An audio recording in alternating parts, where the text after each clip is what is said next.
Okay, so good evening all of you. जैसा कि हम सभी जानते हैं, हमारी जो डिफेंस सिस्टम है उसमें 3 मेन ब्रांचेस आती हैं, that is Indian army, Indian air force और इंडियन नेवी। आज हम इन्हीं सारी चीज़ों के बारे में, इनकी रैंक्स के बारे में हम आज विस्तार से चर्चा करेंगे। तो सबसे पहले मुझे आपको रैंक्स बतानी है और मैं ये चाहता हूँ कि आप देखते ही पहचान जाएँ कि ये ऑफ़िसर किस ग्रेड का है, कौन-सा क्या इसकी पोजीशन है। तो उसके लिए हमें इंडियन आर्मी की रैंक्स पढ़ना बहुत ज़रूरी है। ये जितनी भी रैंक्स हैं, मैं सारी आपको इक्विवेलेंट रैंक्स पढ़ाऊँगा कि जो आर्मी में होती है वो एयरफोर्स में कौन-सी होती है, नेवी में कौन-सी रैंक होती है। तो उसके लिए हमें इन चीज़ों को बहुत अच्छे से समझना है। तो आप इस बात को बहुत ध्यान से समझ लीजिए, इंडियन आर्मी के अंदर जिस रैंक की बात मैं कर रहा हूँ, कोई भी चीज़ 3 से ज़्यादा नहीं होगी। बेसिकली 3 चीज़ें चलती हैं। पहला होता है आपके पास स्टार, दूसरा होता है आपके पास ये वाला भरत और तीसरा आपके पास होता है ये सीज़र, कैंची, जिसको हम कैंची बोलते हैं। ठीक है? तो आपको इन सब चीज़ों पे ध्यान देना है और आपको पता करना है। तो कोई भी ऑफ़िसर जब भी कभी भी इंडियन आर्मी में रिक्रूट होता है या कमीशन्ड होता है, तो उसे जो सबसे पहले रैंक मिलती है वो लेफ्टिनेंट की रैंक होती है। तो आपको इसका सीरियलिक ऑर्डर भी याद रखना होगा कि कौन सी रैंक कहाँ आती है, किस पे आती है, कौन सी रैंक किसके ऊपर होती है। तो इसको याद करने के लिए हमारे पास होता है lieutenant, captain, major, lieutenant colonel, colonel, brigadier, major general, lieutenant general and finally general. और इन तीनों के ऊपर अभी हमारे पास कुछ ही दिन पहले हमारे CDS को बनाया गया था, that is chief of defence staff. वो तीनों डिफेंसेस के हेड होते हैं, जो कि अभी विपिन रावत जी हैं हमारे पास। तो आप ध्यान से देखिए, जो पहली रैंक हमारे पास मेंशन की गई है that is lieutenant. Lieutenant rank में आपके पास 2 स्टार होते हैं। लेफ्टिनेंट बंदा तब बनता है जब वो IMA से पास आउट होता है और जब वो ऑफिसर बनता है, तो उसको सीधा 2 स्टार्स मिलते हैं। और जो सबसे लोअर रैंक हो गए कमीशन रैंक में, दैट इज़ लेफ्टिनेंट। जैसे ही कुछ टाइम बाद ये 2 स्टार 3 हो जाते हैं और ये इंसान बन जाता है कैप्टन। तो लेफ्टिनेंट के बाद बंदा बन गया आपके पास कैप्टन।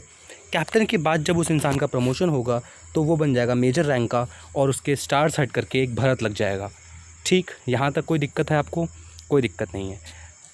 कैप्टन बनने के बाद उस इंसान का फर्दर प्रमोशन होगा और एक स्टार और एक भरत के साथ वो बनेगा लेफ्टिनेंट कर्नल। याद रखिएगा, लेफ्टिनेंट हमेशा छोटी रैंक होती है। ठीक, लेफ्टिनेंट कर्नल। लेफ्टिनेंट कर्नल के बाद जब उसके पास एक भरत और 2 स्टार हो जाएंगे तो वो इंसान बन जाएगा आपके पास कर्नल। कर्नल के बाद अगली रैंक आएगी, दैट इज़ ब्रिगेडियर। तो एक भरत और 3 स्टार। अब आपको पता है एक भरत के साथ 4 स्टार नहीं हो सकते, तो ब्रिगेडियर के बाद क्या होगा, यहाँ से हमारे पास भरत हट जाएगा और आ जाएगा एक सीज़र और एक स्टार। तो एक सीज़र और एक star is the rank of major general.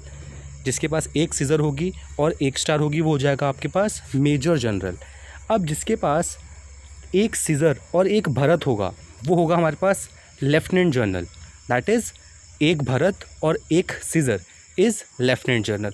और जिसके पास भरत भी होगा, सीज़र भी होगी और स्टार भी होगा, that will be your journal. वो हमारे पास कौन सी रैंक हो जाएगी? जर्नल रैंक हो जाएगी।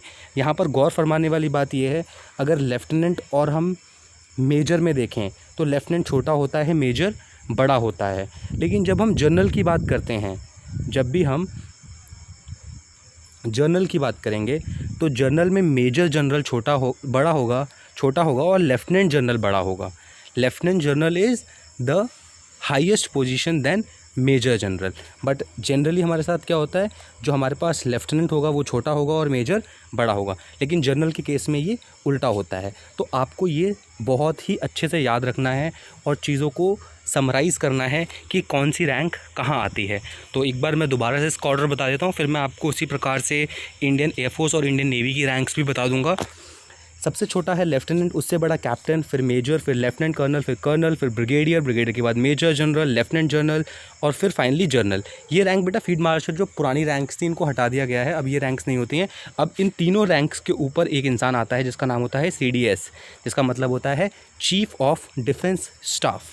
क्लियर? अब आ जाते हैं हम इंडियन आर्मी के बाद इंडियन एयरफोर्स की रैंक पे। इस लेक्चर को बहुत ध्यान से देखिएगा क्योंकि इसके बाद मैं आपसे कुछ क्वेश्चंस पूछने वाला हूँ। तो इसके बाद आते हैं हम इंडियन एयरफोर्स की रैंक पे। तो इंडियन एयरफोर्स में चलते हैं हमारे पास स्ट्रिप्स, जिसके पास एक स्ट्रिप होती है दैट इज़ फ्लाइंग ऑफिसर। जिसके पास 2 स्ट्रिप्स होंगी वो हो जाएगा flight lieutenant, 3 strips squadron leader. अब इन तीनों स्ट्रिप्स में एक स्ट्रिप्स जो बीच वाली स्ट्रिप्स है वो थोड़ी सी पतली है, तो जो इसके पास पतली स्ट्रिप होगी वो होगा स्क्वाड्रन लीडर, और जिसके पास तीनों बड़ी स्ट्रिप्स होंगी that is your wing commander. तो स्क्वाड्रन लीडर के बाद विंग कमांडर आ जाएगा। विंग कमांडर के बाद आपके पास इसके पास 4 स्ट्रिप हो जाएंगी, that is your group captain. उसके बाद ये स्ट्रिप्स ब्लैक और ब्लू कलर में कन्वर्ट हो जाती हैं। तो जैसे ही ये स्ट्रिप्स ब्लैक और ब्लू कलर में कन्वर्ट हो गई तो ये हो गया हमारे पास एयर कॉमोडोर। एयर कॉमोडोर के साथ एक स्ट्रिप और लग जाए तो वो बच जाएगा एयर वाइस मार्शल। वाइस छोटा होता है मार्शल से। एयर कॉमोडोर के साथ एक स्ट्रिप और लगेगी तो वो हो जाएगा हमारे पास एयर वाइस मार्शल। और जब हमारे पास एयर कॉमोडोर के ऊपर 2 स्ट्रिप्स लगेंगी तो वो हो जाएगा एयर मार्शल। और जब हमारे पास एयर कॉमोडोर के ऊपर 3 स्ट्रिप्स लग जाएंगी तो वो हो जाएगा एयर चीफ मार्शल। ठीक है, एयरफोर्स की रैंक्स आपको क्लियर होनी चाहिए। दोबारा से एक बार रिवाइज करा देता हूँ। Flying officer, flight lieutenant, squadron leader, wing commander, group captain, air commodore, air vice marshal और एयर चीफ मार्शल। तो ये रैंक हो गई हमारे पास इंडियन एयरफोर्स की। अब हम इंडियन नेवी की बात कर लेते हैं। इंडियन नेवी में हमारे पास एक line with a small circle होगा तो वो होता है सब लेफ्टिनेंट। एक लाइन और एक सब सर्कल होगा तो होगा लेफ्टिनेंट। एक लाइन, एक सब सर्कल और एक पतली लाइन होगी तो वो होगा हमारे पास लेफ्टिनेंट कमांडर।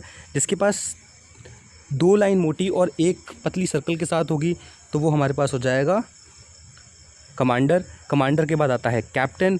कैप्टन के पास आपके पास 3 लाइनें और एक सर्कल के साथ होती है ये। उसके बाद हमारे पास ये पट्टी मोटी हो जाती है तो वो बन जाता है आपके पास कॉमोडोर।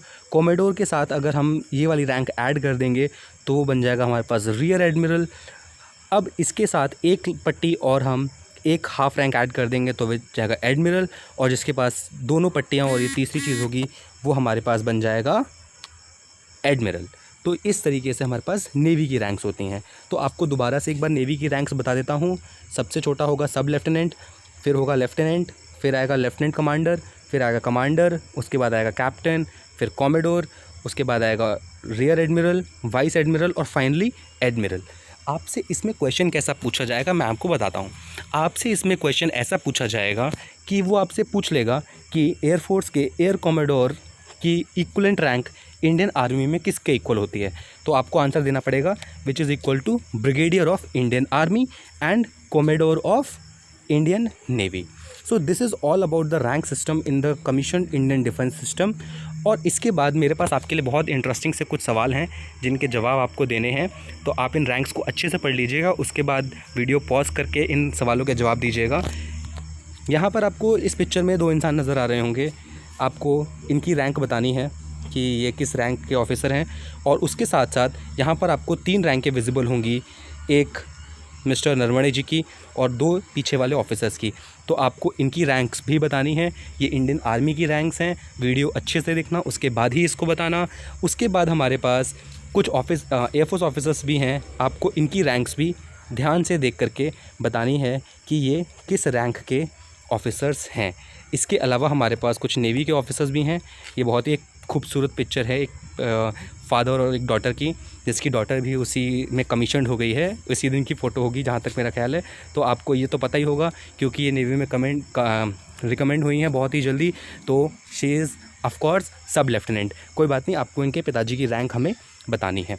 तो this is the end of the video. Hope आपको ये लेक्चर अच्छा लगा होगा। Keep watching and God bless you.